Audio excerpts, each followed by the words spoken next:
7ই মার্চের ভাষণ এবং মুক্তিযুদ্ধের চেতনা এটাকে সামনে রেখে পেছন থেকে আওয়ামী লীগ পুনর্বাসন করা হচ্ছে। আপনারা দেখেছেন যে ছেলেটাকে ধরা হয়েছে সে কিন্তু একজন চিহ্নিত আওয়ামী লীগের সন্ত্রাসী, জুলাইতে হামলা করেছিল এবং সে মেডিকেলের মধ্যে চাঁদাবাজি সিন্ডিকেট নিয়ন্ত্রণ করে এবং সে কিন্তু বিশ্ববিদ্যালয়ের রোবট স্টুডেন্ট। কিন্তু তাকে সকাল থেকে মিডিয়া এমন ভাবে প্রচার করছে ঢাবি শিক্ষার্থীকে 7ই মার্চের ভাষণ অপরাধে গ্রেপ্তার করা হয়েছে। বিষয়টা মোটেও এরকম না।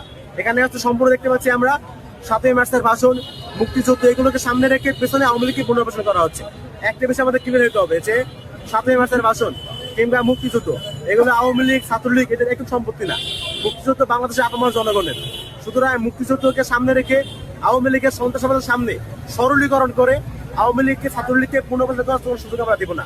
আপনারা দেখেছেন আজকে যেটা হয়েছে, আমরা যখন শুনতে পেয়েছি যে 7ই মার্চের ভাষণ এটাকে সামনে রেখে ঢাল বানিয়ে পেছন থেকে আওয়ামী লীগ পুনর্বাসন করার চেষ্টা করা হচ্ছে, তখন কিন্তু আমরা এখানে এসে আমরা যেটা করেছি আমরা কিন্তু আইন নিজের তুলে নেই, আমরা কিন্তু শাহবাগ থানায় তাদেরকে সোপর্দ করেছি।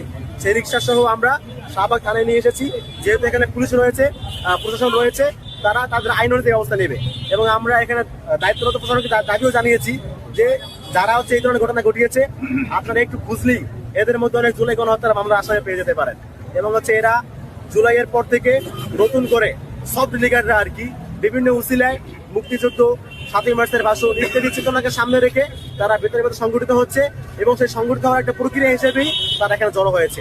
আজকে যারা এসেছে ওই ইমি এবং যারা এসেছে প্রত্যেকে সব লিগার এবং প্রত্যেকে আওয়ামী লীগের পক্ষে বয়ান উৎপাদন করে। সুতরাং আমাদের 7ই মার্চের ভাষণে কোনো বিদ্বেষ নাই, মুক্তিযুদ্ধ নিয়ে কোনো বিদ্বেষ নাই। এটাকে ভুলভাবে প্রচার না করার অনুরোধ। একটা কথা আমরা একদম স্পষ্ট, এখানে কেউ 7ই মার্চের ভাষণ নিয়ে কথা বলতে আসে নাই, কথা বলতে আসছে 7ই মার্চের ভাষণকে সামনে রেখে ঢাল বানিয়ে যারা পেছন থেকে আওয়ামী লীগ পুনর্বাসন করছে তাদের বিরুদ্ধে কথা বলার জন্য। এটা স্পষ্ট করতে হবে।